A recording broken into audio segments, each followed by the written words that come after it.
Sports are finally back on the calendar. Cory Provus joins us as the Twins open up the second half of their schedule. Plus, an update on UND hockey and plenty more. Hot Mike on a Friday starts right now. Hot Mike with Dom Izzo. Really? Really, Dom? No, I like what Dom's doing. Okay. Dom Izzo. Jeez, come on, Dom. What do you think I am, a magician? Yeah, I'm fired up, Dom. What else could I say? Absolutely. It was great to get on the field, and then Dom came up to me, and I'm trying to walk away from me. I just wanted to enjoy myself out there. Hot Mike. Great job. There's got to be some kind of intelligent question about something. Izzo. Coach Dom Izzo, WDAY in Fargo, North Dakota. Can you give me a layup or something? Hot Mike. Presented by Northwestern Mutual. That program is second to none. On the networks of WDAY. You know, if it's not about sports, I find it very hard to concentrate. Here's Dom Izzo. Good Friday morning. Welcome to the finally they're back edition of Hot Mike on WDAY Extra. KSFL, good morning in Sioux Falls, KMBN in Rapid City, and Inforum.com. Happy Friday, everybody. We made it to the end of the week, 18th day of July, ready to rock and roll. When I say they're back, there's a couple meanings to that. We have the resumption of the baseball season tonight, so the baseball season is back, which is great. And for those that love football, it's back this weekend. The Minnesota Vikings rookies report on Sunday, which means most of the team is going to be there. Quarterbacks will be there to Egan and TCO Performance Center Sunday, with the full team supposedly to get there on Tuesday. So when I say we're back or it's back, there you go. That means that we're ready to go. There are more teams reporting over the next few days. Heck, we're 2 weeks out from yesterday. I heard it last night, and it shook me, and I heard it again this morning. I was watching the British Open coverage on USA, and I heard Mike Tirico tease that, yeah, we're 2 weeks away from the Hall of Fame game, which is accurate. July 31, the Lions and the Chargers will play in the Hall of Fame game in Canton, Ohio. So there is your warning, everybody, that summer is donezo. I've been saying it since I got back from vacation, but now if you need any more reminders of that, there you go. We're really excited about our show today. Got a lot to get to. A couple of our favorite guests will join us on the program today, including, we mentioned Cory Provus will join us to give us an update on the Twins as they open up the quote-unquote second half. They played 96 games already, so we're well past the halfway point. But as the traditional second half starts tonight for the Twins with the Colorado Rockies, they go from the worst team in baseball, they'll have them this weekend, and then play one of the best teams with the Dodgers lined up Monday, Tuesday, Wednesday. So this is a A to Z kind of road trip for Minnesota starting out of the second half, which we'll chat more about the Twins here in just a few minutes. We got plenty of other stuff to get to. We had a really late commitment, or you could say early, to our show for North Dakota State baseball of a guy we've had on our program, which we'll show you coming up in just a little bit as well. We'll also get an update. We have not had Brad Schlossman on in forever to chat everything going on, not only with UND hockey, but college hockey in general, because it seems like every time that I'm on my social media feed, college hockey is burning right now, whether what's going on with the now openness of the border with Canadian junior hockey to come play, collegiate hockey. Brad will try and parse his way through that for us coming up later on in the show. So looking forward to that. We'll also get you ready for Missouri Valley Football Conference Media Day. Of course, our next show, Monday, we will be live in Sioux Falls. We'll be there for Hot Mike, 9 to 11 on Monday morning. And then we're going to have a separate show as well from 1 to 3 exclusively on WDAY Plus and Inforum.com that will have a bunch of coaches, players, the whole 9 yards. We're really pumped up about it, and we'll give you the lowdown on that coming up in just a little bit. But let's start with the Twins. And tonight, they open up with the Rockies, and it's going to be, honestly, if you guys know more than 3 Rockies, you're doing well for yourself. Chris Paddock will start the second half opener for the Twins tonight against Kyle Freeland, who was an all-star not that long ago. He comes in with a mark of 1-10 for the Rockies on the season. Yeah, you heard me right, 1-10. ERA north of 5. The ball is going to be flying tonight at Coors Field. Here's the crazy part. The Rockies are 22-74. 22-74. I'm not a math whiz, but that's nearly 50 games under 500. And yet, you watch the games this weekend. I'm telling you now, folks, it's going to be packed there. And we're going to talk to Cory about this when he joins us in a half hour. That the attendance at Coors Field has been unbelievable. They had 120,000 fans for a 3-game set not that long ago when the White Sox were in town. When the White Sox were there, Chicago's won 30 games. So tell me what they're doing and why they can get people there, and Minnesota, who's competitive, can't get anybody to come to the ballpark. That is the great mystery. We need to figure that out, and that's our assignment for watching the games this weekend with the Twins and the Rockies. As the second half opens, the division lead isn't nearly as wide as it was, say, a week ago, because the Tigers went crashing into the All-Star break. Tigers lost 4 straight games. Granted, the Twins, they had an opportunity, frankly, to go 9-0 on that homestand. They lost the final game against the Rays, they lost the final game against the Cubs, and they lost the final game against the Pirates. As it stands, they're a full 11.5 back of Detroit, with the Royals and Guardians right there 12 games back, and there you have the White Sox at 32 wins. So combined, the White Sox and the Rockies have combined for 54 wins. That's still 5 less than what Detroit has this year. That ain't good. But that's where the Central Division stands. And frankly, I told you this 2 weeks ago, I stand by it. This is over. Division race is donezo. The wild card is what you need to start paying attention to if you're a Twins fan. And I was tentative about bringing this up simply because knowing where the standings are. As things start tonight, the Yankees, Boston, and Seattle hold the wild card spots. Boston, by the way, came into the All-Star break red hot. They won 10 in a row. Tampa, Texas, and then the Twins and the Angels. The Twins are 4 games back of Seattle for the last wild card spot. They haven't even made in the hunt for us yet because that's how many teams they got to leapfrog. They're a half game behind Texas. Top 6 as you don't make it. Right now, the wild card would be the Blue Jays, Mariners, Yankees, Red Sox. Boy, you don't think that would get people interested? Yankees, Red Sox, postseason again? Somebody avoid that for me, please. But that's where we're at. So until the Twins make it onto this board, this is the last time we're going to see it. I'm just throwing it out there now. Okay? And once they are even in the hunt, then we will officially recognize them. Who knows? Maybe after this weekend and they play well against the Rockies, then we can officially bring this back because it's a heck of a board. I love it. It looks great. But until then, they ain't getting on there. Just saying.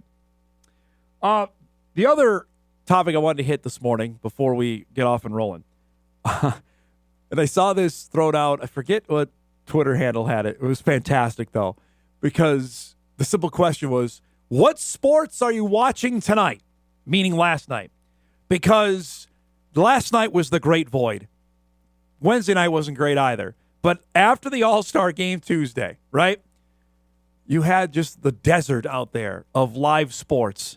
This is it. I mean, Christmas is now occupied. Christmas Eve is occupied. We have things those nights, right? It's these two, the day after the All-Star game and then 2 days after, there's nothing. I mean, if you were a diehard and watch NBA Summer League, God bless you. That wasn't me. I didn't do that last night. They didn't even replay any of the golf. Maybe they did. I didn't see it, of the Open Championship, right? There was one sporting event, and we featured it on What to Watch yesterday. That was from the Canadian Football League. The Montreal Alouettes were facing the Toronto Argonauts. It is a rivalry that needs no introduction, but I'll give you one anyway. We're going to pick the game up. Toronto, in the Great Powder Blues, leads the game 18-7. Again, scoring in the CFL is different. They score here on this touchdown pass. Remember, the end zones are 10 yards there because they have the goalpost up. It's a rout. The Argos are blowing them out. It's 25-7 in favor of Toronto. But now it's a game. It's 25-20. 2 minutes to go. The Alouettes force a fumble, and they recover it with 2 minutes to go. So Montreal has the ball inside the 20-yard line. Now, here's Montreal with a chance to take the lead, and you better believe they're going to do it. Davis Alexander runs in. The Alouettes lead at 26-25. What a comeback. All right, Toronto, though, fans are going crazy. They love their CFL football in Montreal. All right, Toronto has one last chance. This pass, though, just the heave, and it's going to be picked off, and that's going to seal it for Montreal, who beats Toronto 26-25. What a barn burner last night. The Argos fall to 1-5. Montreal improves to 4-2 on the season. Honestly, if you had nothing else last night, the CFL was able to carry it. That was a heck of a game. I only caught the very, very end simply because I'm like, wow, we got to have something for our first segment today. So there you have it. Good CFL game last night. Local tie tonight. Looks like former UND star Brady Oliveira will be back for Winnipeg, which we'll tease in What to Watch coming up later on in the show. Last thing before we get off and rolling, and we mentioned this yesterday. I wanted to flesh it out just a little bit more this morning. The news broke while we were on the air during our show yesterday about the Summit League basketball tournament. The official announcement from the Summit League yesterday is that the tournament is remaining in Sioux Falls through the end of the 28-29 basketball season, which means at the end of this contract that the Summit League tournament will have been in Sioux Falls for 2 decades. Started there in 2009 was the first year that the tournament was held in Sioux Falls. And I mentioned this yesterday, and I tweeted, now this seems like a no-brainer. Just the amount of attention that this tournament gets, the attendance that this tournament gets, specifically on the women's side, is tremendous. And that's why they're not going anywhere. Made a ton of sense for numerous reasons, and they're going to be there for the next handful of years. The contract original runs out actually after this one, and we had heard murmurs that other cities may be interested. I had asked Josh Fenton, the commissioner of the Summit, repeatedly about this, and he said, yeah, we're going to do our due diligence, but it's going to take something really impressive to knock Sioux Falls out of the leader spot, and nothing ever did. And frankly, why would they leave? Sioux Falls has been tremendous host. They make it their Super Bowl. Whoever has gone down, and I've pleaded on this, and I'm not going to waste any more airtime on it like I did yesterday on getting fans to go, but they love it. They love their basketball down there. And even if neither of the South Dakota teams are playing in the championship round, they're still coming out. I mean, if you go back and look at the video from the men's championship game, which was a Sunday night, 8 o'clock, 8:30 tip, whatever, it was gross, with St. Thomas and Omaha, there was still a decent crowd, even the fact that the Jacks or the Coyotes or the Bison were nowhere near the final. And that tells you the level of attention that's around this event. I can tell you when we were there last year, March of 24, for the Bison Jacks women's championship game, it was electric. It was great. It was a great atmosphere. It was a Tuesday afternoon at 3 o'clock, and it was packed with 8,500 people there on a Tuesday afternoon for women's basketball. That doesn't happen anywhere. It happens in Sioux Falls. So kudos to them. We're going to visit with Josh Fenton next week when we're down at Missouri Valley Conference Media Day. Get an update on that and some other Summit League topics. So look forward to that interview coming up in the next few days. We got a packed show lineup coming up here for you on this Friday morning. Our guest lineup brought to us by Northwestern Mutual. We mentioned Cory Provus will join us at 9:35 from Denver. Twins and Rockies set to open up the second half. We'll get Cory's take on what happened to end the All-Star game with the swing-off, hopefully not coming to the Major League Baseball regular season anytime soon, and what the prospects are for the Twins in the second half. We'll do that coming up at 9:35. Brad Schlossman back with us at 10 o'clock. Give us an update on everything going on in the college hockey universe. And with UND, there's no slowing down. It's the middle of July, but things have been red hot with college hockey. We'll get Brad's thoughts on that at 10. And a bunch of other topics coming up as well along the way over the next 2 hours. So that's our show lineup here today. We'll take a quick break. We come back. We'll get you ready for Missouri Valley Conference Media Day. Plus, the Bison have nabbed a local baseball star. That's coming up when Hot Mike returns on a Friday morning. We're back after this.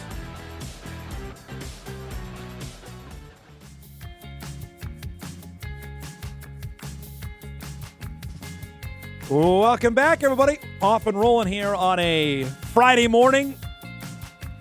Final show of the week before we get out of here for what looks like a pretty decent weather weekend.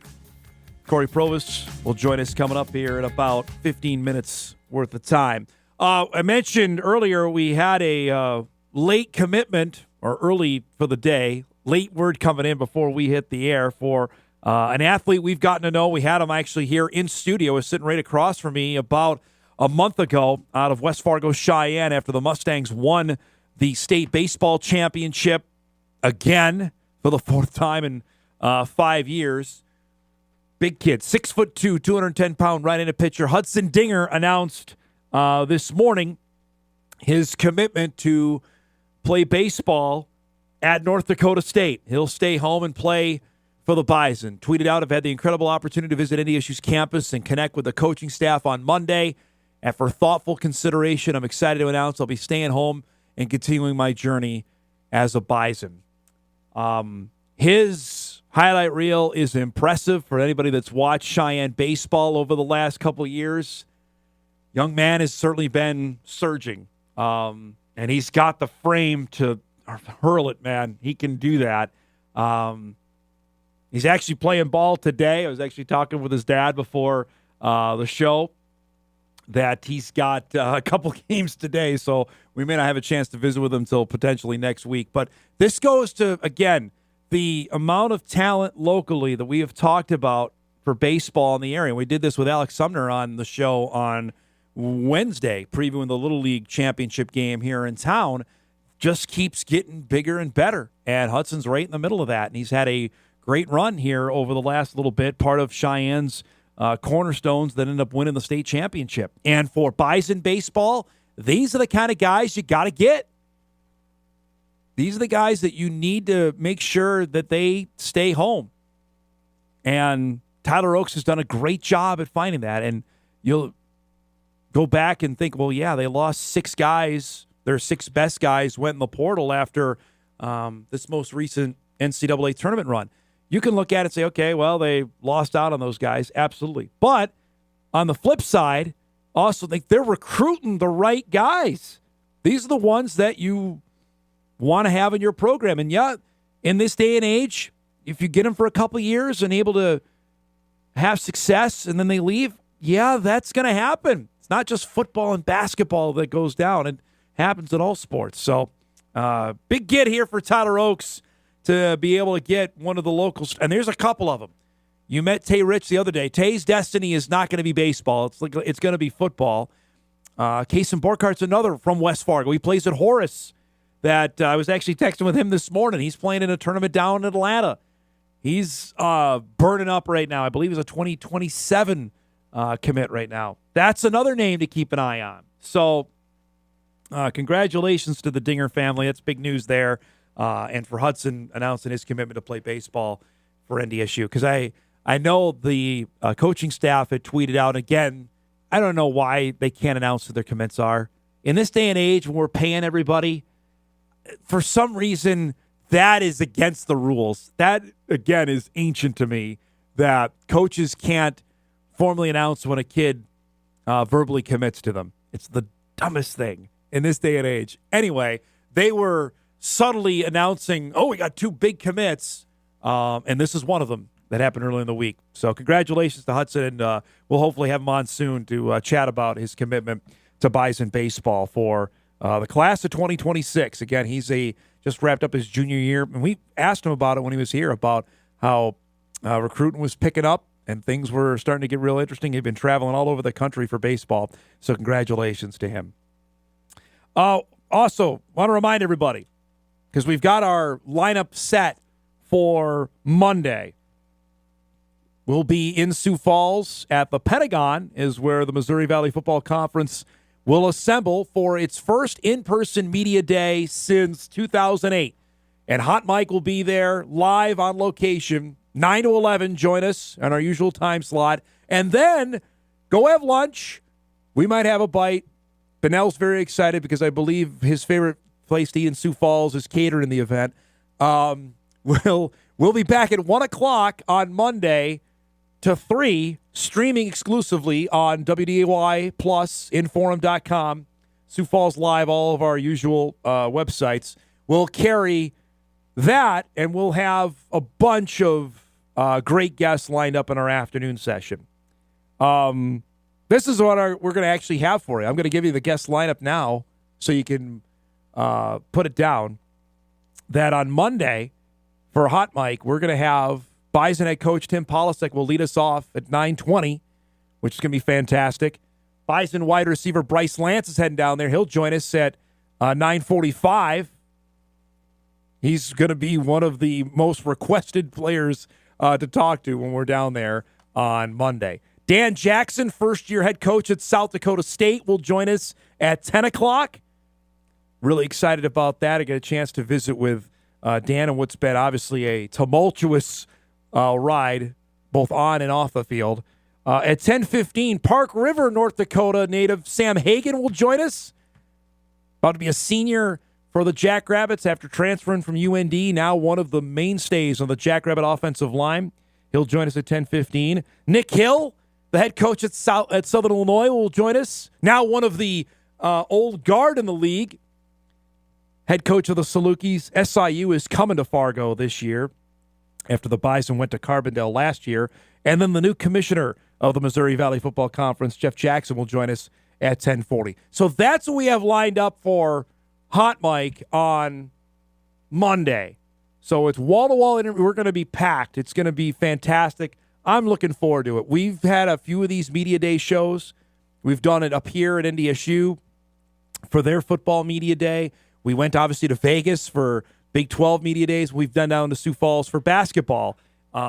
It's a real way to jumpstart the league. If you want to get attention on your conference about football, this is the way to do it. I mean, the SEC just did 4 days of it in Atlanta. And granted, they have 16 teams, so that's what they got to do.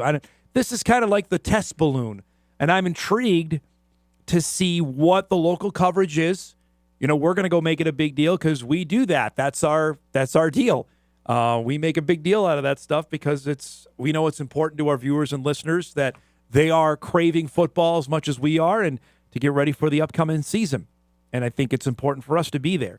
I am intrigued with where the state of local sports is, both in our market, in Grand Forks, and Sioux Falls, surrounding area, what the amount of coverage is from other stations, publications, newspapers, however you want to say it, that'll be there. Because I think that dictates where this goes. I know we'll have a strong presence from Fargo. I'm intrigued what Sioux Falls brings. I'm really interested to see if there are any other entities. We talked about this on the show with Mike on Tuesday. What, if any, other entities come to cover those teams? Like, is anybody coming from Youngstown? Is anybody coming from Terre Haute, from Carbondale, from Normal, from Bloomington, from Murray? I think we know the answer to that one. Maybe. I'd be blown away. But that's the real deal on this. Because for the conference, like we just mentioned, for like the SEC, everybody comes to an event like that, right? Like they're going not only for their own team, but they want to talk with the SEC commissioner or whatever. Like that to me, and that's how I view it for our coverage. We're going not only for the Bison and UND angle, and obviously for the South Dakota schools, as we're on in South Dakota, but for the bigger picture issues, for what's going on in FCS football, for what's going on with this conference, the future of this league, for realignment with this league, for adding other schools. I think, at least I was of the mindset that the conference was sitting pretty to add 2 more schools, maybe 3 more. They didn't get anybody in this latest wave of realignment. Doesn't mean it's over and done with, but at the thing we're at right now, it doesn't look good. That's why I think it's important for us to be there and why we're making it such a big deal. And frankly, to help with our coverage getting ready for the fall. We've got a couple of preview shows on tap we're looking forward to. So that's going to be what we'll have on deck for you coming up on Monday's show for Hot Mic. And we'll give you the lineup for our streaming show. We'll do that maybe later on today. But we're going to have Eric Schmidt will join us, UND's head coach. We got a bunch of other fun guests. Todd Stepsis, head coach at Northern Iowa, former coach at Drake, taking over the Panthers, will join us. Travis Johansson, head coach at South Dakota. I believe we're going to have Aiden Bauman join us, USD quarterback. So going to be some good stuff. We're looking forward to that coming up on Monday. So no rest for the weary. We're working this weekend. We'll be leaving Sunday night, and then bright and early Monday, we'll join you from Sioux Falls. We'll break. We come back. We'll talk some Twins. Cory Provus will join us from Denver as the Twins open up the second half of the baseball season in Colorado. That's coming up when Hot Mic returns on a Friday morning. We're back right after this. Deep to left center field. Back it goes and gone. The 0-2 pitch. Hey! Struck him out swinging at 101. Swinging a drive. Left field and deep. Back it goes and gone. And the Twins walk it off again. Back on Hot Mic, right into the frying pan out of the All-Star break, and right on time is our guy Cory Provus. What they didn't know off air is the best part. His appearance is brought to us by Weldon's Tire Service in Denver as the Twins open up the second half of the baseball season. How was your break, my man? Did you have a good couple of days off? I did, yeah. My wife and I went out to Aspen for a few days. Right. And never been out there before, and so we flew out to Colorado on Monday, and then drove. It's about a 3.5-hour drive from Denver to Aspen. Beautiful through the mountains. We went through Independence Pass. Just gorgeous scenery on the drive. So highly recommended. And we had a great time, and then drove back to Denver last night. So did you catch any of the All-Star game, or did you completely unplug? I unplugged. I did see highlights. I'll say this, though. This was the first time that I was at least interested in the home run derby since, Miguel Sano? Yeah. When was that? In Miami, whenever that was, 18, 19, somewhere around. I think Aaron Judge won that derby that year. But I think there were a lot of certain emotional ties to following this one with Byron, being back in the state of Georgia, and the way that his first half ended and the season he's having. And so I saw clips, but I didn't see much of it live, any of it at all, nor did I even see the game. But I followed it, posts with some highlights and some stories. But I don't really watch too much of the All-Star Game festivities. I really unplug and just kind of lock in on my family. Well, the big talker obviously was the swing off that happened to decide it, it was interesting as a baseball purist. I'm like, okay, it's an exhibition game to settle it. I don't know if the baseball people that run things see it like, oh, maybe they want to run with this during the regular season, because it took me a while to warm up to the Ghost Man. I can't see this deciding games, Corey. I hope we don't go down that road. I'd be surprised if we do. Now, I'm with Trevor Plouffe on this road trip, and he was down in Atlanta with John Boy Media, and I'm curious to get his take on all this, because I think he'll have great perspective, both from being there, but also chatting with the players about it. So, I saw how it ended. I saw that Kyle Schwarber hit the 3 home runs. I don't know how we got to that point. I don't know what the format was, how many participants there were. Was it a knockout round, like a shootout? I don't know that. But I did see how it ended, and I'd be surprised. What I am a fan of is that I think that the ghost runner idea, that lead runner, I think that should start inning number 12. Okay. That I think you play out 2 more innings. Now that the pace of play in the first half of the season was 2 hours and 37 minutes. So the pitch clock is working. Yep. It's been great. So now that we have that, and on the occasion that we have a very long game, which are pretty rare, the Twins have played, 8 extra inning games this season? I think it's something like that. that I would be a fan of playing out innings 10 and 11 as they were. Yeah, I like and then that if idea. you get to the 12th, then you start. Yeah, I could get on board with that. I because it's taken me a while on the Ghost Man idea, but I like that, playing because we're not playing 15, 16 inning games. The Twins did that. It seemed like they had a bunch of them about 4 or 5 years ago, but nobody's doing that anymore. And I don't miss those games. And I don't No. miss those 16, 17 inning games that were marathon games. And then all of a sudden the next day there's 3 new bullpen guys that are in there because you exhausted your pen the day before. Yeah, I don't think it's fair for the players because it's costing guys jobs. So I don't miss those days. And on the occasion that we have, a 15 inning game, 14, it was there maybe 2, 3 a year in the game, then it's like, okay, has this been working? But those are so rare. So I do like the idea of playing out a few more innings, as we did 1 through 9. Take me back to Saturday and Byron Buxton's day, obviously with his bobblehead day, and then you were right on it. I think after his second at bat that he had the triple and the single already done. That this was so cycle watch started for you right after that second at bat. Yeah, because the single is the rare thing for Buxton. The bulk of his hits are extra base hits. True. Like he doesn't get too many singles. Like honestly, I think that's the hardest one for him to do would be to get the single. But once he got the triple out of the way, I'm like, okay, this could certainly happen here today. And I think that date will go down as the Buck Truck game. I think Twins fans remember, Kirby's, 6-hit game. I think there are some signature games in Twins history. And I love what Tim Laudner said post-game because he was there. He was with Puck when he had the 6-hit game. He was at the Dome watching Mauer have his 5-hit game. There are some signature games in Twins history. And I think that game, coinciding with his bobblehead too, Dom, with the Buck Truck bobblehead that day. I think that's the Buck Truck game for me. I think when I look back on it, and I wish I said that at the time, that I think that this game will always be remembered in Twins history as the Buck Truck game. Yeah. That he hit for the cycle. It was his bobblehead, 0-2 count, hit the home run against Andrew Heaney, having a really good season. It was just an amazing, and it was cool that we got a chance to speak with him live on the air and let him interact with the crowd. I think was pretty special. So that to me is one I'll never forget.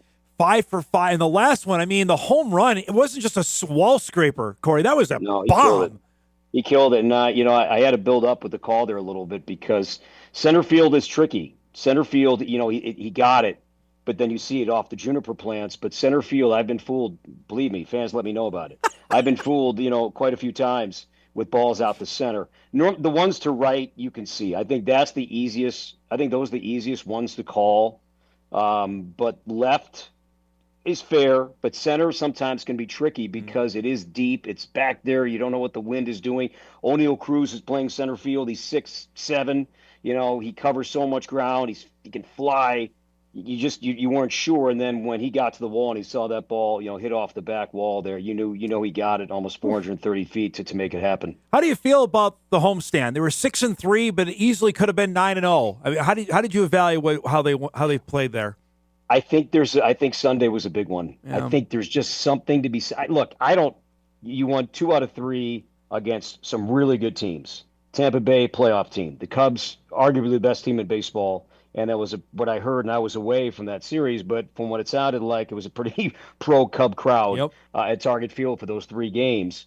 And but then the Skeens-Ryan matchup was special on Friday. Neither pitched all that deep, but both kept their teams in the game. The atmosphere was incredible. Yeah. And then Byron had his game on Saturday, and I thought, all right, they win Sunday. They go to the break at 500.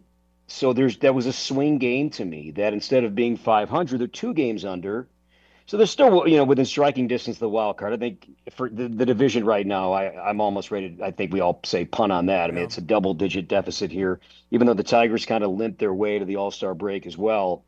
I feel like Sunday's game was significant. That I don't think the players or staff would admit it, but there's a difference to me mentally being 500 as opposed to now being 2 games under. Considering how they played the month of June to get back to 500 by the All-Star break, I think that would have, all right, let's go, right? Yeah, and now you can't. Now you got to keep it going here. Yep. I mean, Colorado is historically bad. Yep. I heard a stat on a podcast this morning, Dom. First team in baseball history to lose 50 games before winning 10. I feel like we're doing deja vu with Yeah. the White Sox last year, Yeah. like a Mad Lib right now. Like take out the White Sox, insert the Rockies this year, but they're on pace to be even worse. So this is a bad team, and especially at home, their starters have really highest ERA in the game, defensively not very good. So all that being said, take care of business. I mean, the Twins have, I saw this the other day, that the rest of the season, they had the third easiest schedule left in baseball. That's based on opponent winning percentage left these last 60 plus games, whatever it is. So the schedule is favorable. You've got obviously the Rockies, the Dodgers are going to be tough, but then you come home against Washington, Red Sox red hot. But then you get back into some divisional play where the Royals and Guardians, White Sox, the Twins haven't seen much of them lately. That'll change here once we get into August. So take advantage while you can. You'd love to take all three with the Rockies, but I think tonight, start off with game one and keep that momentum going that you had on the homestand. Because if you lose that momentum, like if they stumble here, drop 2 out of 3, so much of what they did well, I think, is erased just because you came here against the worst team in baseball, and at minimum, you have to win the series. But you're thinking, all right, let's go big here and take all 3. Well, we brought up the Rockies during May or whenever when they were really, really, really bad. Not that they're any great shakes now. And I noticed, I think we may have brought this up, when the White Sox were out in Denver not that long ago, there was 120,000 fans there for the 3 games. I'm really interested to watch the broadcast this weekend to see what is Colorado doing to still get 35 to 40,000 people there a night. We're going to show it because it's going to be that way tonight. Yeah. And I think there's going to be quite a few Twins fans. I saw some Twins fans in town even yesterday and last night. Quite a few Twins fans, make this trip. Why not? It's a beautiful time of year out here. The stadium is gorgeous. I mean, just with the setting that you have with the Rocky Mountains in the backdrop. But we're going to showcase the area in right field because the Rockies were ahead of their time with what they did in right field. They made right field kind of like just above. I believe there's one level of seats just beyond the wall. Then above that, it is all standing room. It is all entertainment. It is bars and music, and the game is almost the backdrop. That if you're in your 20s, in your 30s, you want to go out and have some fun, that's where you go on a Friday night. Because Blake Street is still bumping. I mean, we were at dinner last night with my brother-in-law and his wife, and Blake Street is hopping. There's a lot of action on Blake Street. So the days of the Blake Street bombers of Bichette and Galarraga and Walker, those names are long gone, but there's still that vibe around this team. And that's what I think is so frustrating for Rocky fans is that, look, we're showing up, but where's the investment? I mean, the Chris Bryant contract has been a killer. I mean, we won't see him this series. He may never play again. He's got this horrible back issue here was a guys that were the MVP, world champion Cub team in 2016. And the Rockies took a chance. It was an odd time because they got rid of Nolan Arenado's contract and then used some money to sign Bryant. It was a weird exchange, and Bryant's barely played. So it's been a sad ending to what looked to be a potential Hall of Fame career. Yeah, but Chris Bryant's not in the mix. They're going to get one of their better players back tonight. Their shortstop, Ezekiel Tovar, who's a good player. Gold Glover, led all of baseball in doubles last year. They've missed him with a hip injury, oblique injury. So they'll get him back. Their lone all-star was their catcher, Hunter Goodman, who can rake. Defensively, not as sound, but this guy's got some pretty gaudy numbers offensively. I'm interested because I think you and I talked about this last week or maybe the week prior, seeing the end of like the Rays game of fans there, of what the Twins, like how do you copy what Colorado's doing? I know you can't bring the ballpark or the setting, but the idea can translate, I would think, to say get people in the ballpark, especially with the Twins are a competitive team. The Rockies aren't. The Rockies aren't even close to being a competitive team. Yeah, it's a great question. I wish I had the easy answer with how they can do that. And I don't know. I'm sure, like anything, that ticket prices, I'm sure they drop once the first pitch is thrown. I would imagine you can go on the secondary market and get in at a reasonable rate. And again, you're looking for a standing room ticket. You're not even looking for a seat. So you just get yourself in the ballpark, and then at that point, you look around, you see all the action. You don't mind spending probably $15 on a beer at that point. Maybe they have a deal on Fridays. I don't know that, but yeah, we're going to showcase this crowd because they're going to pack them in tonight, which makes for a great atmosphere. Despite the on-field product being historically bad, people still come out. We'll break. We got much more with Cory. We come back. We'll preview the Dodgers series and a couple other ideas being thrown around about baseball, including the Olympics. And we'll get Cory's thoughts on that. His appearance is brought to us by Welton's Tire Service. We're back to wrap up hour one of Hot Mike on a Friday right after this.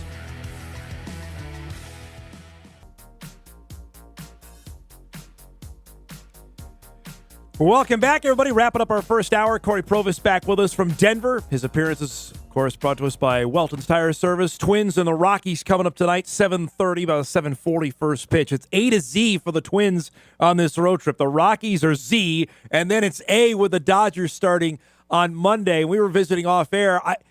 For me, I want to see the whole kit and caboodle here. I want to see Ohtani pitch. I want the whole deal when they face the Dodgers starting on Monday. Yeah, just like with the Pirates. I was hoping that Paul Skeens lined up in that series, and we got a chance to see this, this amazing talent. I hope that, the most talented player ever to play our game is going to be on display in Shohei Ohtani. I want to see him pitch, the hitting. I want to see the whole show because I think that's the fun of it. I don't have to compete against it. I just have to call it. But going to Dodger Stadium is awesome. I love going there. It's going to be packed. And they've been banged up. They have got so many injuries with their starting pitching and their bullpen for that matter. They might get Blake Trinan back in their bullpen here for that series. But, despite all the money they have spent, it says a lot about their payroll and their talent. They could still be where they're at when they've had, 15, 16 different pitchers on the IL at various points here this season. So it's still a great lineup, 1 through 9, no easy out there. I hope Kershaw pitches too, because last time the Twins saw Kershaw at Dodger Stadium, they knocked him around pretty good. We're seeing a Hall of Famer's career kind of come to an end here with Kershaw pitching the All-Star game the other day. So I hope Ohtani's on the mound. I want to see Kershaw on the mound. I'm down for the whole show, and the Twins head to L.A. starting on Monday. Cory, for the Twins fans that don't pay attention to the Dodgers, how much is Ohtani actually pitching now? Yeah, he's not pitching all that deep. They're building him up, and it almost looks like small, increments of innings here. But with that, the velocity has been fantastic. He's almost throwing. I think I saw a note that he's throwing harder now than he was before. So coming off the surgeries, the elbow, the shoulder, you name it. But yeah, he's not going to go 7 innings. I think he's still going just a few innings here and there, but he's still hitting. He's still mashing, and it's going to be awesome. I'm down to see the show. It doesn't look like Joe Ryan is going to pitch in that series. I think Ryan is going. I think he's scheduled to throw here on Sunday. So I think we're lined up as Paddock tonight, to be determined tomorrow, and then I believe Ryan on Sunday. I wonder though if there's a chance that Zebby Matthews comes back in this series. Zebby, and we kind of missed this on Sunday during the Pirates series. Zebby rehab with the Saints. He went 4 innings and he struck out 9. So Zebby looked pretty sharp in that first rehab outing. So maybe Zebby is in play. The Twins, I think they haven't really said much about Saturday, and I wasn't on the team charter, but I wonder if he's an option. I'm just thinking about how this weekend might play out. I'm sorry I'm jumping around here. We talked about the Dodgers, but just thinking about how it might play out this weekend. I wonder if Zebby's back in play. There's a lot of question marks right now on the graphic we have about starting pitchers for this weekend for the matchup with the Rockies. I got an email to ask you about, and this is long-term with, obviously, Tony Clark, the head of the Players Association, was thrown out about they don't want to have a salary cap. I know we don't talk about labor battle here, but that potential war is out there. The email asked, do you see a potential labor stoppage coming in 2026? I do. So it'll be 2027. So I think, because they have the CBA expires, I think it's December 1st, 2026. Yeah. So the 2026 season, I think that'll be played. But I'd be lying if I said I wasn't concerned. I just think it can't happen again. Come on. Right? It just cannot happen again. Let's go. Let's figure it out. Commissioner Manfred, did mention in an article, I think back in spring training, that, locking out players is part of a leverage play. I understand where he's coming from. I don't like the manner in which he said that, because I think that's kind of says, hey, a lockout's not the worst thing in the world. Well, that impacts jobs. It impacts employment. It impacts everything. It impacts feel for the game. So I hope we don't get there again. You have a lot of smart people. The ratings are up for baseball, both regionally, nationally, seeing some good markers too with attendance. So now is just a horrible time, to try and stop the sport. I think, you can say owners and players. I think there's going to be some infighting between owners too. I think before you even get to the players about a salary cap that some want it, some don't. And I think before they even get to how the players feel about it, I think that has to be resolved. Yeah. Like the owners have to be on one page as they go into these negotiations. They just can't have this infighting and then deal with the players, because that to me delays the process even more. The other topic that came up, and I thought this was, idiotic, frankly, to bring up, because if you're talking about labor stoppage, but they want obviously the players want to go play in the Olympics, knowing the NFL is going to be there. Obviously, the NBA is going to be there. I think that would be really, really interesting. I don't know how you do it baseball-wise if you start the season earlier so you're not going all the way to Thanksgiving. What do you think about the potential of a week-long baseball tournament in L.A. for the Olympics? I would love it. I would love it. Logistically, no idea how they do that. No. I also don't know if that waters down the WBC. Yep. Because I do like the WBC, and the WBC is coming back next year. So I'm a fan of that. But I'd be all in. I remember hockey did that a while ago, right? Yep. Hockey did that. They shut the season down for a couple of weeks, right, Dom? And They did. And they let them play, and I think that's great. And they did that this year. What was the international tournament they did this year? Four nations face-off is what they did. It was really good. That was really compelling to watch. I mean, they got all this fighting going on. I mean, it was passion. I thought that was great. So I would be all for it. That I would love for somehow they figure out for there to be, Olympics and the major league players get to participate in the field. I think would be awesome. Yeah, just imagine that Ohtani Trout scene we had at the World Baseball Classic at the Olympics. Now that would be holy cow. People be on board with that. And I think that lit a fuse. I think there's going to be more U.S. pitchers that are going to be more inclined to join the team than we had before. Because position players were in. I mean, the top position guys, they played. It was the starting pitching that was lacking. And I wonder, because I was watching it, I thought it was awesome. Yep. Trout, Ohtani, game on the line. It was great. That I think that lit a fuse. That I hope that, and Paul Skeens, he's going to be in there. Mark DeRosa is going to manage that team. I hope Tarek Skubal's out there as well. I mean, I hope that the top pitchers, American-born pitchers, are out there competing, and because I think that enhances the field, enhances the interest even more. It's great to see you, bud. Have a great call this weekend. We'll talk to you next week, okay? All right, Dom. Thanks, buddy. Cory Provus joining us from Denver. Twins and the Rockies coming up tonight, 7:30 from Denver. It's another 7 o'clock start on Saturday and then an afternoon game on Sunday. Honestly, take it in. The ballpark is great, and it's going to be packed. They've won 20 games, and it's going to be packed there. Great stuff. His appearances each and every Friday at 9:30, brought to us by Welton's Tire Service. We appreciate them sponsoring his segment. We'll break. We come back. We'll start hour 2 on this Friday. Got plenty of hockey talk coming up. Brad Schlossman will join us on UND, what's going on in the offseason, and college hockey on fire right now. We'll do that when we start hour 2 right after this. This is Hot Mike. Hot Mike. On the networks of WDAY. Here's Dom Izzo. Time to chat some hockey. Shot score! North Dakota wins! The best college hockey writer in the country is on deck. North Dakota, champions of the college hockey world. Here's Brad Schlossman. All right, we haven't had our hockey opening forever because our next guest has been burning up because the college hockey world is on fire over the last little bit. Great to see Schloss join us here on a Friday. We normally do this during the hockey season. I thought, all right, we got to get caught up on everything going on. We talked about it during the season once the NCAA got on board with the Canadian juniors about what was going to happen. So I guess the easy question to start is this what you expected? Because it seems like pandemonium right now. Yeah, I felt that we would see a good number of Canadian Hockey League players commit to NCAA programs.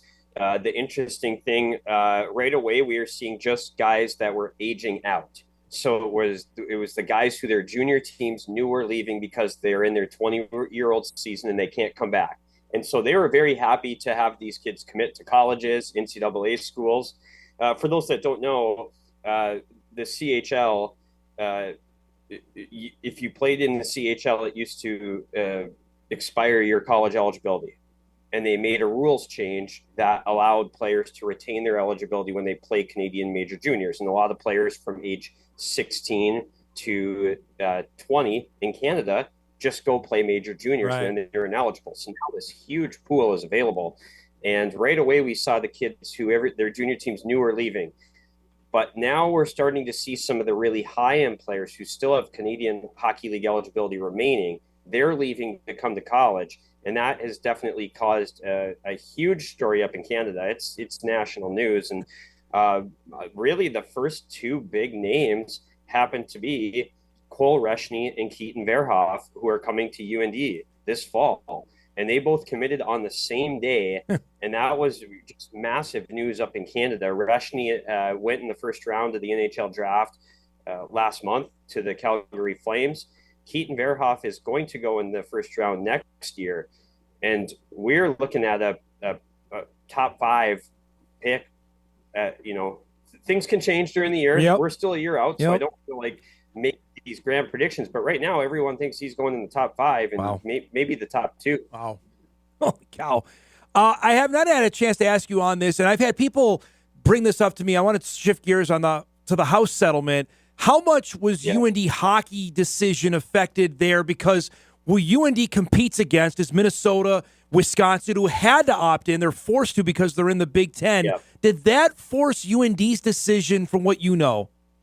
I don't think so, because I think it was really how they grandfathered in these roster spots, because the UND was always going to compete against the Big Tens in hockey, and they actually announced they were opting out initially. They're right. And then it was only when I think they would have opted in the future, but I think the reason they did it year one is because that was the challenge for them. They were probably not going to be Title IX compliant if they had to cut all their roster spots to what the House settlement was. Now, all of a sudden they say, well, you don't need to cut it year one. You can kind of gradually work your way there. And I think that's really what changed for UND. Now the interesting thing I always say is, what is the result of opting in going to be? Anyone can opt in and just do the same thing they were doing before. Yep. Like, you can have the same number of scholarships, the same number of anything. You can, in fact, have opt-in schools that are giving less money than opt-out schools, because maybe there's an opt-out school that's giving cost of attendance and Alston payments, and there's an opt-in school that is same number of scholarships not. So what we really need to dig into throughout this year is, what exactly does this mean? Are they giving more scholarships? Yeah. Because now you can give a full to everyone on the roster, but your roster is limited. So I think that's the next project. What exactly does opting in mean for these schools? Do you foresee the big boys doing that, spending more money on scholarships, that they fully scholarship their roster? Have you heard that? Yeah, for sure. It is happening, and it's happening year one. And I don't think everyone's going. So hockey was at 18 full scholarships. Right. Now you can go up to 26. I don't think everyone's at 26, but the big schools aren't at 18. So there is a discrepancy in what some schools are offering right now, and now we'll see, what can UND do? Can UND what will they be year one? What will they be year two? How is this going to play out? Right, I believe I saw the NCHC is 8 out of the 9 that opted in. Was that surprising to you, or you thought that was pretty much what you had heard about the schools that were going to do it? Yeah, that makes sense. I guess you just. So like St. Cloud State's opting in some of these Division twos, like, why wouldn't you opt in? You are, especially if your rosters are at 26 anyway. Like Minnesota Duluth, for example. Duluth always has rosters at 26. So now, what's the difference between opting in and opting out? Right. Nothing. Like, are they giving more money? That's what I want to know. Yeah. So I think that's really what I have to nail down. But some of these Division twos, like, they only have to opt in for their D1 sports. They don't have to They don't have to be roster limited in the other ones, which makes it actually easier for them to opt in. So now we'll see what it means. See, that's the thing I've been following as well for FCS football. Okay, great, it's opt in, but are you actually going to go? I don't know how many FCS schools are going to go from 63 to even 70 scholarship. I don't think many, if at all. That's exactly it. That's what I want to know about as we go through this. Like, then it's a really interesting story. Right. If you see everyone in in the Missouri Valley at 63 Scholarly going to be a FBS type of thing, a Power 4, I should say, actually. Will there be some beyond that? Probably, but they're not given $20 million at non-P4 schools. No. Let's be honest. Nope. So I think the scholarship thing is going to be really interesting. And if you do have some schools offering 70, then that is interesting that you have a few more scholarships. If there are some schools that are revenue sharing, I want to hear about that, because I don't know if these schools have that money. I think it's really a big P4 thing. And I think if it ends up doing that, the discrepancy, then you can see it on the ice or the field play out. Well, if this team has more scholarships, there's clearly a advantage then. But if you're going to do that, you also have to be Title IX compliant. At least as I understand it, you have to make sure that the women's sports are funded in that if you're going to add 5 or 6 scholarships, doesn't matter what the sport you do it in. Yeah, absolutely. That's something that will have to be taken into account. And athletic directors are not sitting on the beach this summer. They're going through a lot of challenges. It's probably been the case the last several summers with everything that's come up through NIL, and now NIL is completely changing. And it's going to be interesting to see how this all plays out. But college athletics has been in a huge transition period for a few years, and we're in another one this year with the House settlement. I should have texted you this. I was on vacation, so I saw it, but I don't think I've ever seen a college hockey player or a junior college hockey player announce their commitment on ESPN. It happens all the time in basketball and football, but Gavin McKenna was on ESPN. First off, why was this such a big deal, and how did that come about to announce his commitment to Penn State, of all places? Yeah, and that's the other part of the CHL discussion, is that Gavin McKenna is likely going to be the number 1 overall pick next year, and just had a sensational year. And that's the first time I've ever seen that, where a college hockey player announced a commitment on ESPN Sports Center. So, but that's, Penn State has some NIL money. Yeah. That's a big, I think Gavin McKenna made the decision he was going to go to college. And that has nothing to do with NIL, why he's going to college. I think then when he's picking his schools, the ones that were in on him were definitely ones that were able to give a decent NIL payment to him. He ended up choosing Penn State. I heard he liked Penn State all along. That was, kind of the front runner for a while. Penn State did have the largest NIL offer, but I think he did like Penn State all along. And yes, that is why a school like Penn State gives the highest NIL payment that's ever been given in college hockey, over $500,000 to Gavin McKenna, because you're not just getting a superstar player. What Penn State's doing is they're getting the publicity, the marketing out of it. Yep. There you go. Correct. Already paying off. Yep. So he's there. Right. He's on the Sports Center. But also now all these players in Canada are interested in Penn State, because that's where Gavin McKenna went. They're like, oh, I might not have thought about the school before, but Gavin McKenna's there. Yep. So that's why you go out and try to get a player like that. It's going to be a really exciting year for college hockey, because there's going to be a lot of eyeballs on McKenna and Keaton Verhoff at UND, and maybe they'll even get into who's going to go number 1 debate if Verhoff plays well enough here at the start. But really exciting time for college hockey to have all these top end prospects. They've been doing a great job getting a lot of them the last several years, last decade. Now it's going to just be even more. $500K is what pretty good basketball, football NIL deal. That's up there. I mean, that's probably astronomical for college hockey, from what you know, right? For NIL. Yeah. I think that's double what anyone else has gotten in college hockey, to my knowledge. Yeah. That's a big deal there. Give us the lowdown on Cole Reshney, who got drafted by the Flames last month in the first round. You mentioned he's going to be on campus in the fall. What kind of player that UND and Dane Jackson got here? Yeah, he's a really smart player. Sees the ice well. He can score. But yeah, I watched some of the WHL playoffs, and he was phenomenal in the playoffs. Then he went to Canada's U18 team, played in the World Under-18 tournament after Victoria was knocked out of the playoffs, and he was phenomenal there as well, one of their best players. And I think he just kept getting better and better as the season went on. He had 25 points in 11 playoff games for Victoria. So every time I watched the highlights of the playoffs, it was like, wow, this kid is electric right now.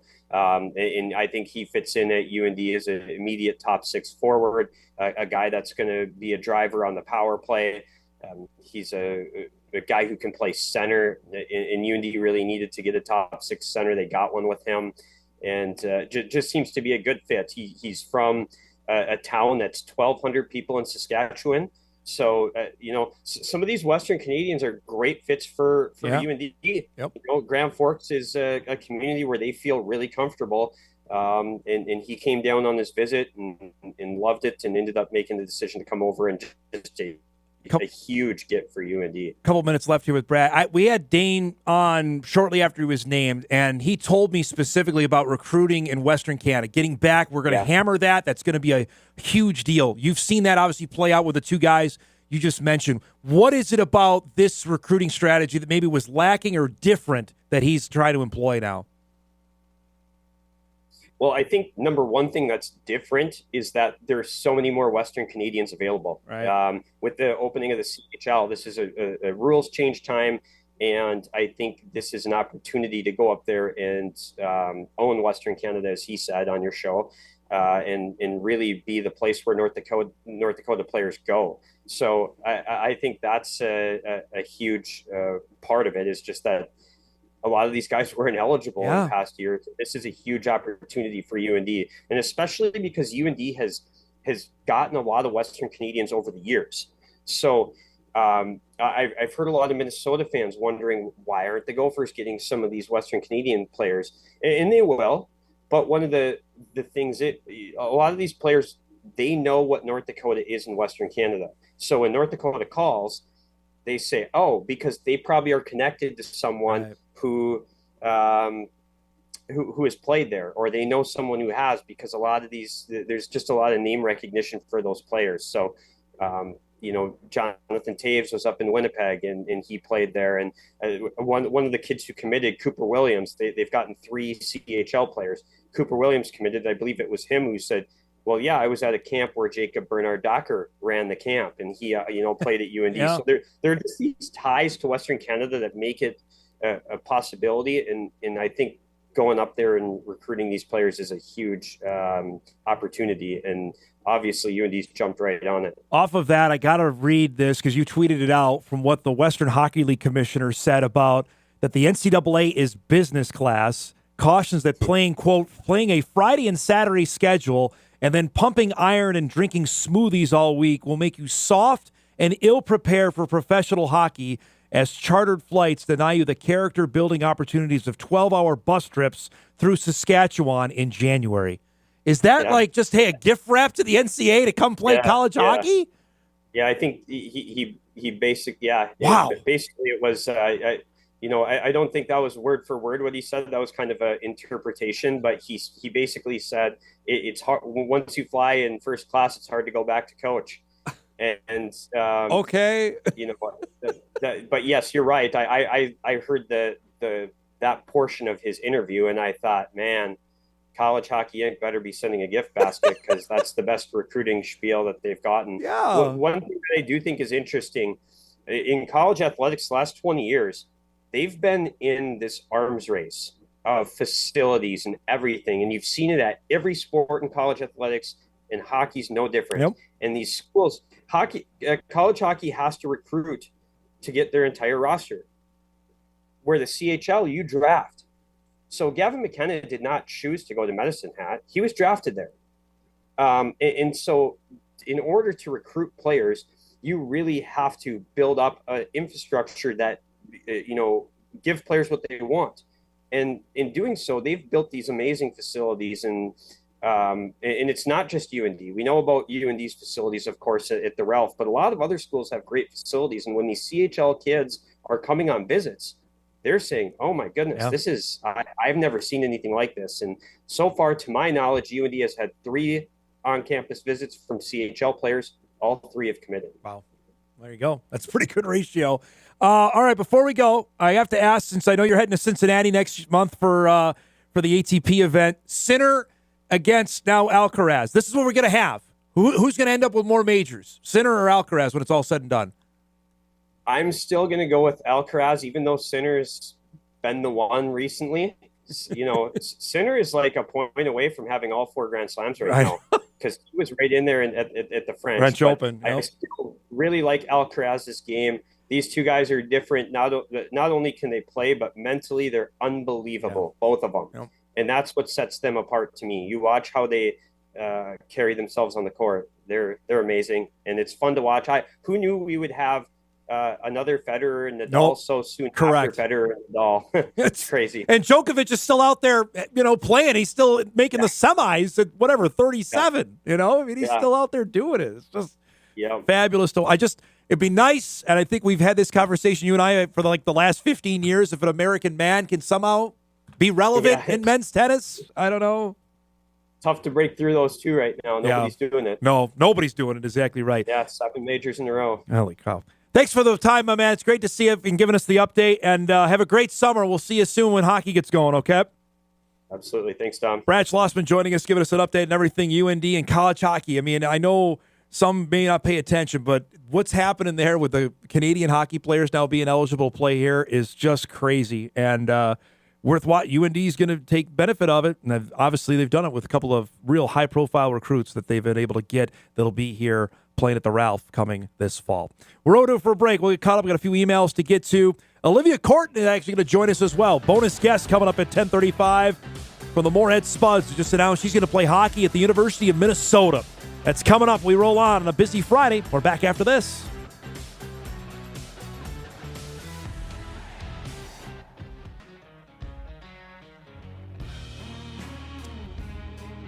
Welcome back, everybody. Our thanks to Schloss for giving us a few minutes there, giving us the lowdown, everything going on college hockey-wise. A lot to wrap our minds around, much like everything in college athletics these days. There's nothing real easy to it. A couple emails to get to, going back to our first segment with Cory. Dom, I echo Cory's comments about the Rocky Stadium. Was at a game there 5 years ago. It's a gem for sure. Mind-boggling how the fans turn out for a subpar team. Again, that goes for, there's a lot to be said about atmosphere, a lot to be said about what other amenities you have with your ballpark. I've had the good fortune, I've been to 20 or so major league stadiums, and I will tell you right now, Pittsburgh is number one for me. And the Pirates have not been very good for the last 30 some odd years, but PNC Park, location, much like anything in real estate. It's right on the river. It's fantastic. I've sat in a couple different, I've been to 3 games there, I want to say, because I spent a few days down there about a decade and a half ago. And I've sat behind home plate. I sat in the outfield, and there's, first off, not really a bad seat there. Second, food is tremendous. That goes another way. It goes to Target Field, but that's not necessarily a team that has produced a lot of winning. But, again, amenities that go with it. Like the new ballpark, it's not new anymore, but I've been to Nationals Park in Washington, D.C. It's okay. They've built up around it. Like when I was there, I think there was some more buildings that were getting built. Stadium's just okay. It's not bad. I have not been to Denver. That's one of the 10 that I have not been to. I've missed Coors Field, and I know a bunch of people have been there and echo what emailer said to us earlier about it. It's fantastic that I'm missing out on that. But that Target Field speaks for itself. Target Field has great amenities. The ballpark is great. I really don't think you have a bad seat there. And I've been to 10 to 15 games at Target Field. So I think I can say in a position of authority on that there's no bad seat. B, amenities are great. Food is good. The baseball product is normally pretty darn good, too. I mean, there was a stretch from 11 to my now wife and I went to a game in 2016. I think it was the year the Twins lost 100 games, and we got unbelievable seats right behind. I mean, like 6, 7 rows up, maybe like 10 rows up from behind home plate. They were giving away at that point. But point being, you got to find ways these days. It's not just about the winning anymore. Certainly it isn't in Colorado. You got to get people in there any way you can. And that's not just baseball related. That's all sports these days. You've got to be inventive of getting people to go to the ballpark or the football game or hockey, whatever, basketball. Ticket prices there's a long way to start. If they're cheaper, you got a better chance of getting people to go there. That's flat out. And Wi-Fi. I'm always harp on that because the Fargo Dome watches the show. Wi-Fi is the key in 2025. We'll break. We come back. You'll meet one of Moorhead's another rising girls hockey players who's going to be playing at the University of Minnesota. Olivia Kortan will join us when Hot Mike returns on this Friday morning show. We're back right after this.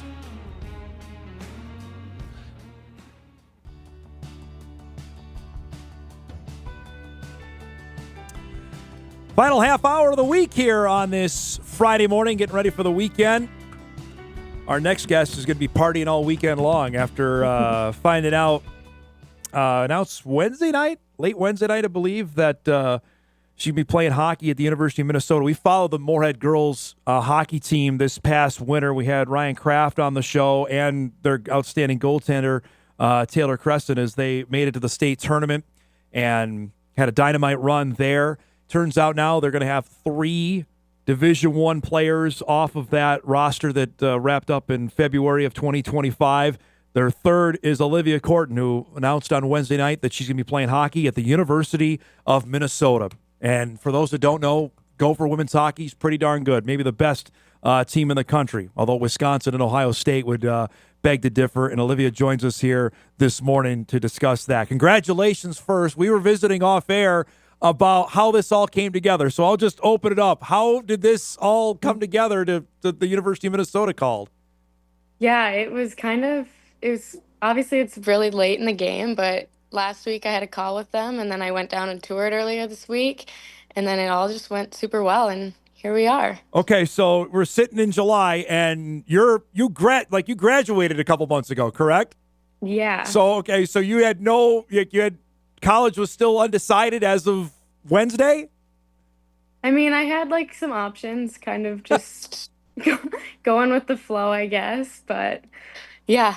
Okay, so take us back to the phone call you got. What was that and what went through your mind when you heard, okay, the Gophers are calling me?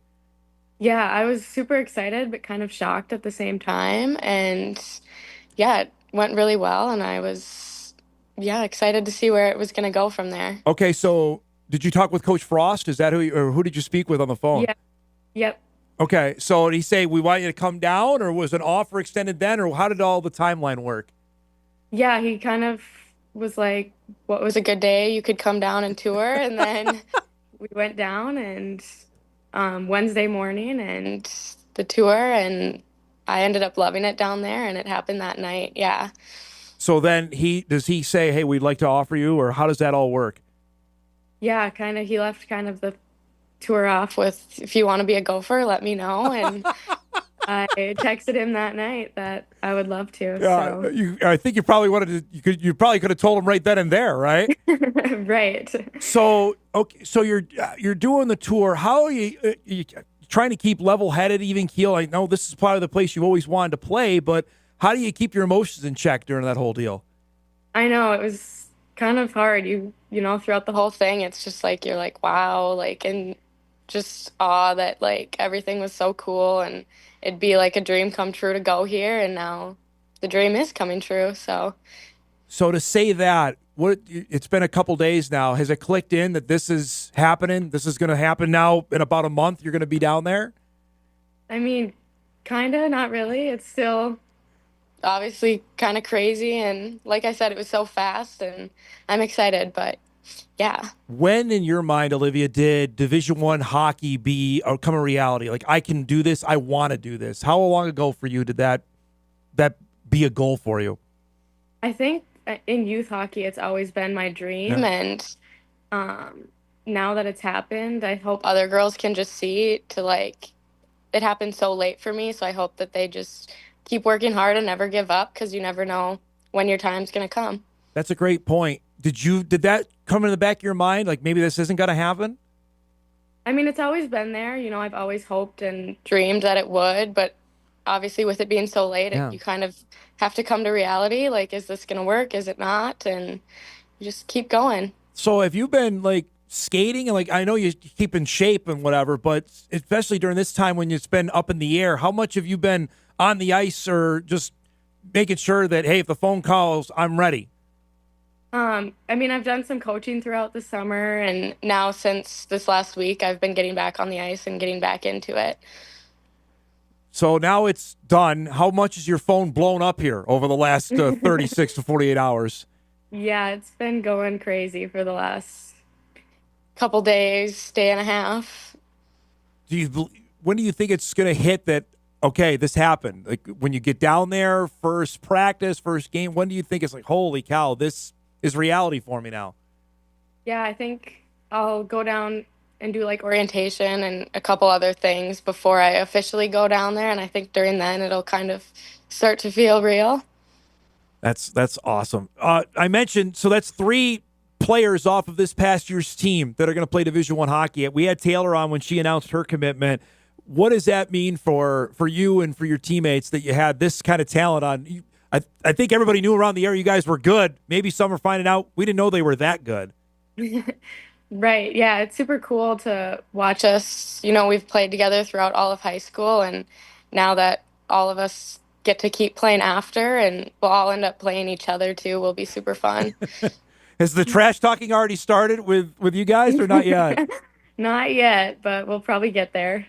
Describe what what Coach Kraft has meant coming in and what has changed with Moorhead girls hockey over the last 4 to 5 years. Yeah, I think him coming in has helped us a great amount. And, you know, he comes to the rink every day and pushes us to work as hard as we can. And, yeah, it's been so fun and helpful to have him as our coach. You saw it firsthand. When did things in your mind change? Like, okay, we're different now, that we're respected when we come to the rink, that the Spuds this is not going to be an easy game. When did you notice that start to change?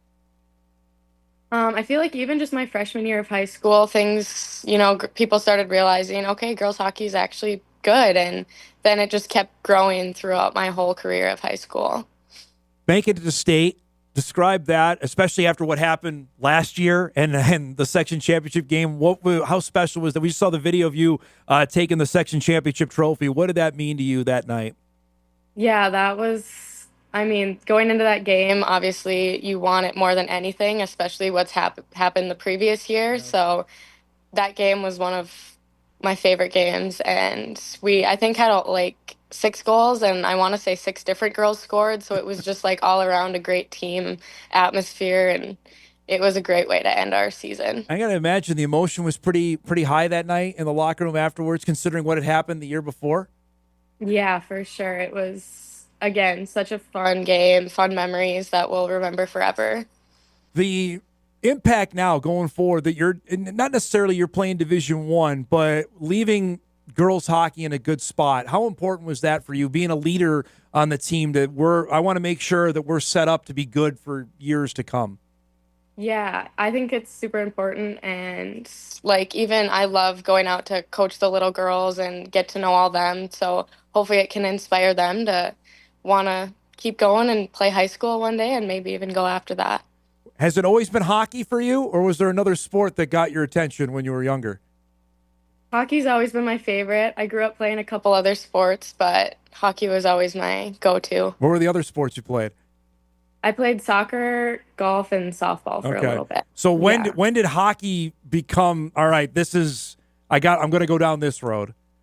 My freshman year was my last year of all my other sports, and then I decided hockey was what I wanted. Have any of the other sports helped you with hockey?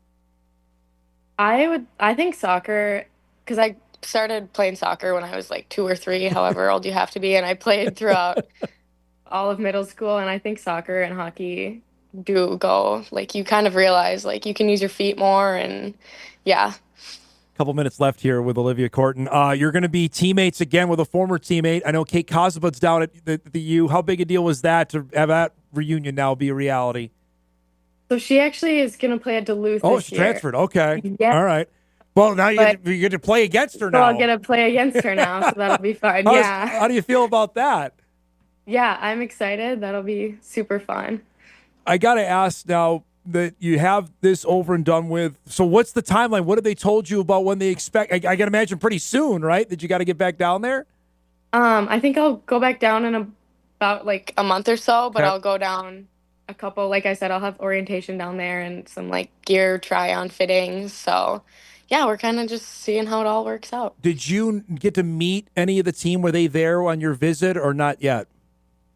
I got to meet a couple of the players. The whole team wasn't there, but some of them were. How was that interaction? It was good. They were all super nice. Last thing for you. What do you think the biggest challenge going from high school to Division I? What do you think that will be for you?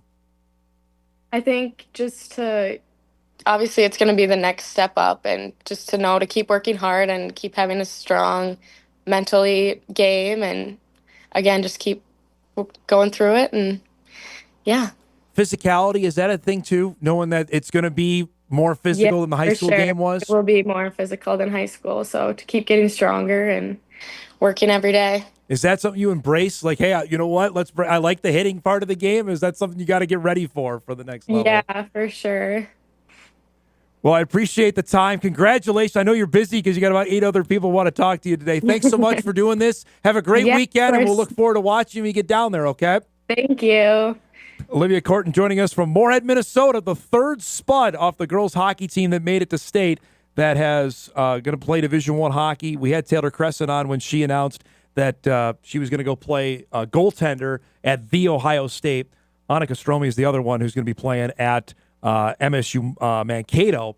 So 3 spuds for Ryan Kraft. He told us that when he took over, and we've had him on a handful of times over the last couple of years of making Moorhead a spot where we're going to be really good and we're going to produce college talent. And that has come to fruition here over the last couple of years. And congratulations to Olivia on that. We'll take our last break. We come back. We'll get you ready for a big sports weekend. We got a couple of shows we want to tell you about. Pretty pumped about it, I'll be honest with you about that. And we'll wrap up the week in style. Hot Mike, back after this.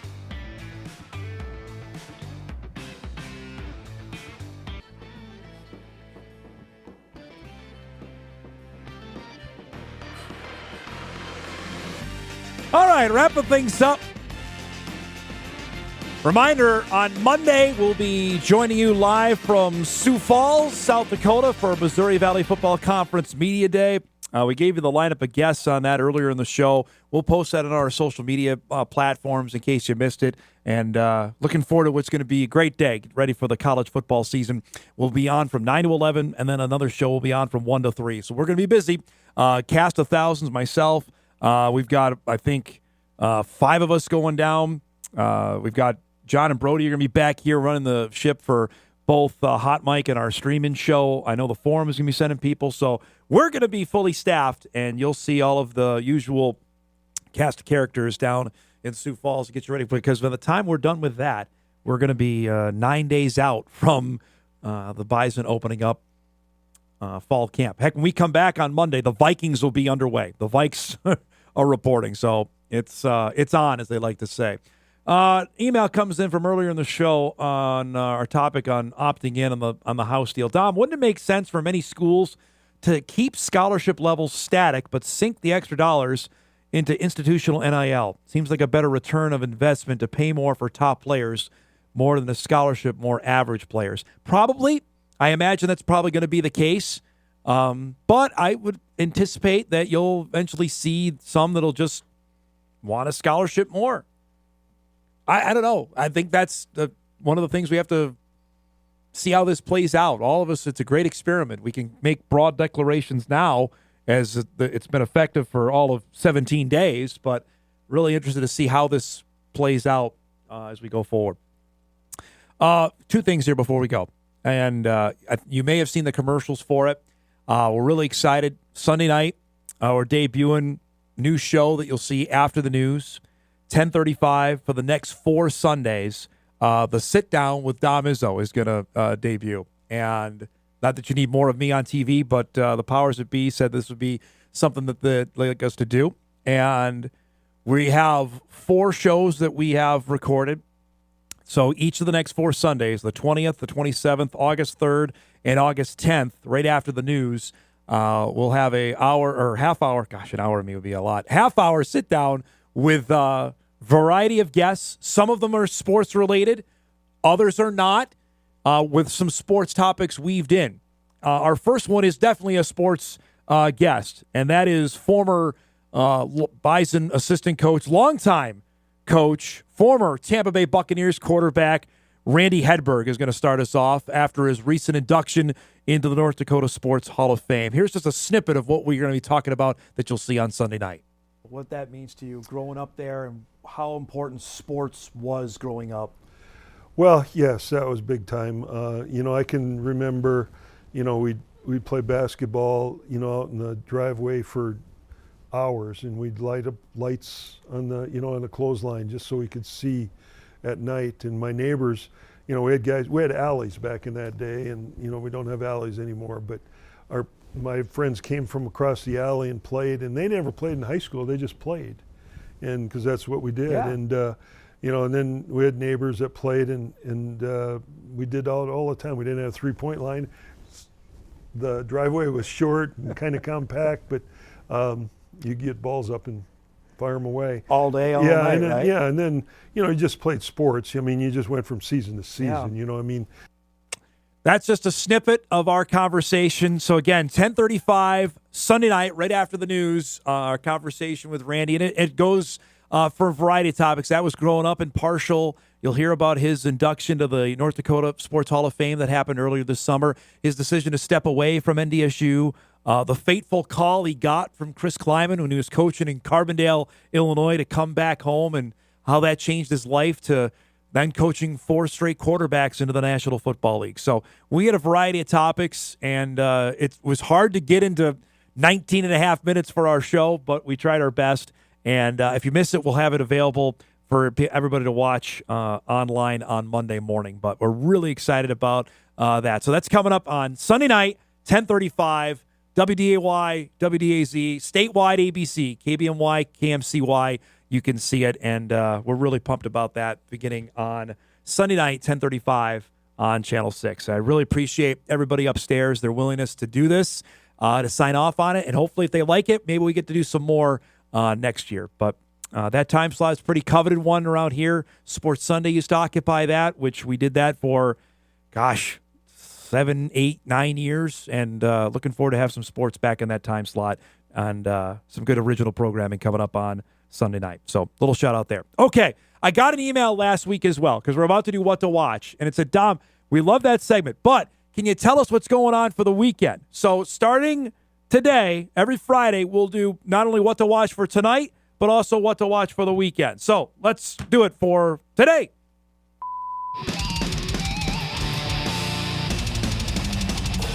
All right, What to Watch is brought to us by Northwestern Mutual. Of course, we appreciate their sponsorship of our show. Tonight, the Twins are back in action. They take on the Rockies, 7:30 on Twins.tv for that one. Looks like Chris Paddock and Kyle Freeland are the starters in that one for Colorado. Open Championship is on now on USA. Our guy, Tom Hoagie's not going to play the weekend after he shot 81 yesterday. He's 1 under today, but tied for 144th. Right now, Brian Harmon is the leader, guy who won the Open Championship a couple years ago, is at 8 under par. He shot a great round, 6 under today to get into the lead. Oh, hey, I wouldn't steer you wrong with CFL football. Calgary and Winnipeg tonight, 7:30 on CBS Sports Network. If it's anything like that Montreal-Toronto game we showed you to start the show, then we're all good. Keep an eye on Brady Oliveira back in action for the Blue Bombers and Winnipeg. Okay. That's tonight. Now, for everybody else, for what's going on this weekend, here's a couple of the highlight things. The WNBA All-Star Game is tomorrow night, 7:30 on WDAY. No Caitlin Clark is not going to play, but doesn't mean the basketball is going to be any worse. That's tomorrow night. The final round of the Open is at 6 a.m. Wake up early. I'm going to do it. 6 a.m. Sunday on NBC to see the final round of that. And the Summer League Championship game, 9 o'clock on ESPN. The Wolves haven't lost, and yet they're ineligible to play in it. I don't get Summer League. That's on Sunday night. We got to roll. Thanks to our guest today, to Olivia Kortan, to Brad Schlossman, and to Cory Provus. If you missed any of the show, you can podcast it later today at Inforum.com. You can watch a full replay on WDAY+. Everybody have a great weekend. Get out there and enjoy it. We'll see you Monday from Sioux Falls. Thanks for watching. We'll see you then.